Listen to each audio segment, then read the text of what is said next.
എൻ്റെ പേര് പി രാഘവൻ, കരുവള്ളൂർ, പാറക്കുന്ന്. ഞാനൊരു കൃഷി കുടുംബത്തിൽ ജനിച്ചവനാണ്. അച്ഛന് ഒരുപാട് കൃഷിസ്ഥലം ഉണ്ടായിരുന്നു. നമുക്ക് 5 മക്കളാണ്. അതിൽ ഏറ്റവും ഇളയ മകനാണ് ഞാൻ.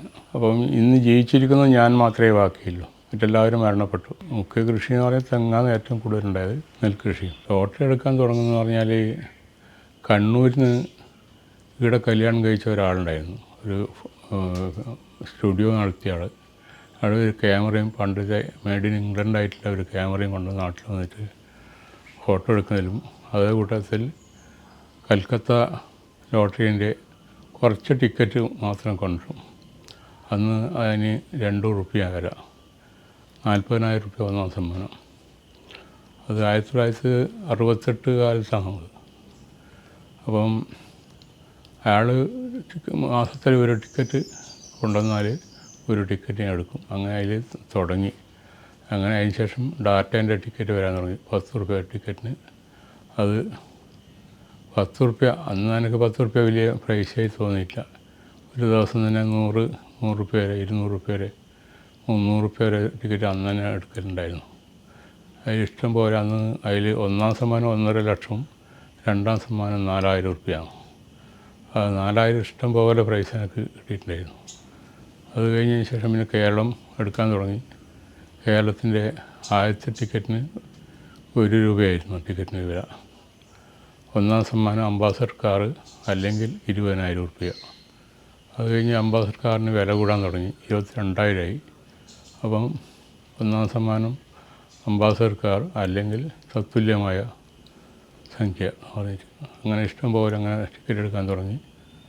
പിന്നെ അത് കൂടിക്കൂടി ഒന്ന് കൂടുതൽ വലിയ പൈസമാരിട്ടിട്ട് എടുക്കാൻ തുടങ്ങിയത് 3-4 ഏജൻറ്റുമാർ സ്ഥിരം എൻ്റെ അടുത്ത് സമീപിക്കും. എനിക്ക് ചെറിയൊരു കടയുണ്ട്. ആ കട ഇല്ലോണ്ടാണ് എനിക്ക് കൂടുതൽ ഇവരെല്ലാം ഏജൻറ്റുമാർ എന്നെ സമീപിക്കുന്നത്.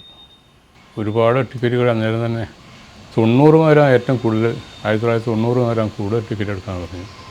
അന്നത്തെ ആ കഥ പറഞ്ഞാൽ 500-1000 റുപ്യ ടിക്കറ്റ് ഒരു ദിവസം എടുക്കുമെന്ന് പറഞ്ഞാൽ അത് എല്ലാവർക്കും അറിയാം. ഞാൻ പൊളിച്ച് പറയുന്നതല്ല. എല്ലാ ഏജൻറ്റും എന്നെ സമീപിക്കും.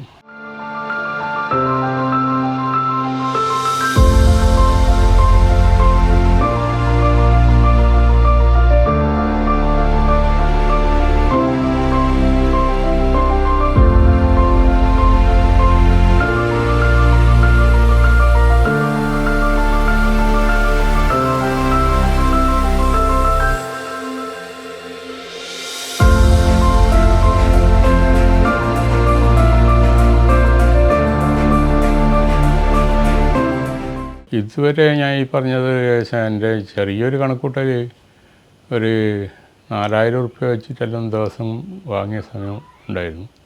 അങ്ങനെ നോക്കുമ്പോൾ ഒരു 90 മുതൽ 2020 വരെ കണക്കൂട്ടിയാൽ മതി. അത് ഏകദേശം ഒരു 3-3.5 കോടി റുപ്യ ടിക്കറ്റ്. 4 കോടിയും പറയാം കൃത്യമായിട്ട് ഞാൻ എണ്ണിത്തിട്ടപ്പെടുത്തിയിട്ടില്ല. എങ്കിലും ആരെങ്കിലും എണ്ണിയാൽ നിങ്ങൾക്ക് 4 കോടീൻ്റെ കാണിക്കാൻ പറ്റുമെന്ന് വെച്ചാൽ കാണിക്കാൻ ഞാൻ തയ്യാറാണ്. ഇതൊരു കോടീശ്വരനായിട്ടില്ല. ഇപ്പോഴും ഞാനിപ്പം അടുത്ത ബമ്പർ ടിക്കറ്റ് ഒന്ന് വാങ്ങി വെച്ചിട്ടുണ്ട്. ഒരേ ഒരു ടിക്കറ്റ് അടിച്ചു പോയാൽ എപ്പോഴെങ്ങായിട്ട് ദൈവം കടാക്ഷിക്കുമെന്ന് വിചാരിക്കുന്നു. ഇനി 25 കോടി അല്ലെങ്കിൽ 1 കോടി കിട്ടിയാലും എനിക്ക് മനസ്സിന് സമാധാനമാകും. 3-ാം സമ്മാനം 50 ലക്ഷം രൂപയാണ്. അത് 20 പേർക്ക്. അങ്ങനെ ആ പ്രതീക്ഷയിലാണ് ഇപ്പോൾ ഇരിക്കുന്നത്. ഇപ്പോഴും ടിക്കറ്റിന് എടുക്കുന്നതിന് ഒരു മുടക്കവുമില്ല. നിർത്തേണ്ട പരിപാടി വരുന്നില്ല എന്ന് പറഞ്ഞാൽ എപ്പോഴെങ്കിലായാലും എന്തിനാ ഈ വയസ്സുകാലത്ത് ടിക്കറ്റ് എടുക്കുന്നതെന്നാലും ഒരാൾ ചോദിക്കും. എന്നാലും ഒരു പ്രതീക്ഷയല്ലേ മനുഷ്യൻ്റെ. ഇത്രയും പൈസ ചാടിയ സമയത്ത് ഒരു എപ്പം നോക്കിയാൽ ഭാഗ്യം കടാക്ഷിക്കൂല ദൈവം. ആ സ്ഥിതിയിൽ ഇപ്പോൾ എടുത്തുകൊണ്ടേയിരിക്കുന്നു. മറ്റ് ടിക്കറ്റ് എടുക്കുന്നതിനോട് ഞാനങ്ങനെ പ്രോത്സാഹനമൊന്നും കൊടുക്കില്ല. കാരണം അത് അവരുടെ സൗകര്യമാണല്ലോ. ഞാനും എന്തോ കുറേ ഇങ്ങനെ ടിക്കറ്റ് എടുത്തിട്ട് എൻ്റെ സ്ഥിതി എന്ന് പറഞ്ഞാൽ 2.5 ഏക്കർ സ്ഥലം ഉണ്ടായെടുത്ത്. അപ്പോൾ ഇതിന് ലോട്ടറിക്ക് വേണ്ടിയിട്ടാണെന്ന് ഞാൻ തീർത്ത് പറയില്ല. ഇപ്പോൾ എൻ്റെ 23 സെൻറ്റ് സ്ഥലമാണ് എൻ്റെ പേരിലുള്ളത്. ഭാര്യയുടെ പേരിൽ ഒരു 3.5 സെൻറ്റും 2 മുറി പീടിയും.